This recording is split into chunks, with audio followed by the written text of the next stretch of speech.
9th sum பாருங்க. A ஓட value என்னோட value Sn given. So D கண்டுபிடிக்கணும். Sn கொடுத்திருக்காங்க. So Sn is equal to n by 2 into A plus An. இதுல Sn ஓட value 192 given, n ஓட value 8 given, A ஓட value 3 given. இப்போ இதுல ஒரே ஒரு unknown தான் இருக்கு An, அது கண்டுபிடிச்சிடலாம். So 2 1s are 2, 2 4s are 8. So 192 இருக்கு. இந்த 4 இங்க வரும்போது டிவைட்ல வந்துரும் is equal to 3 plus A to the base n. So 2 2s are 4, 2 9s are 18, 2 6s are 12, 2 1s are 2, 2 4s are 8, 2 8s are 16. So 48 minus 3 என்ன வந்துருச்சு நமக்கு? 45 is equal to A to the base n. இப்போ An value கண்டுபிடிச்சாச்சு. இனி B ஓட value கண்டுபிடிக்கணும். So An ஃபார்முலாலே substitute பண்ணிடலாம்.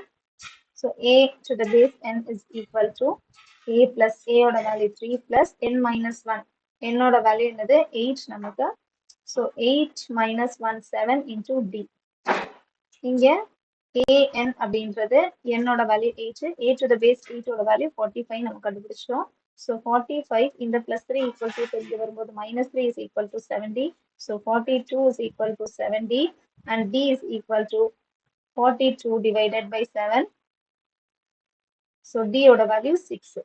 So next 10th sum L கொடுத்திருக்காங்க. L நாலும் An வேல்யூ நாலும் எல்லாமே ஒண்ணுதான். So last term கொடுத்திருக்காங்க. S ஓட வேல்யூ 144 கொடுத்திருக்காங்க. So there are total 9 terms அப்படின்னு கொடுத்திருக்காங்க. So 9 terms தான் என்னோட வேல்யூ 9 அப்படின்னு கொடுத்திருக்காங்க. A கண்டுபிடிக்கணும். என்ன given பாருங்க Sn given. So அப்படியே சப்ஸ்டிட்யூட் பண்ணிடலாம். என்னோட வேல்யூ 9.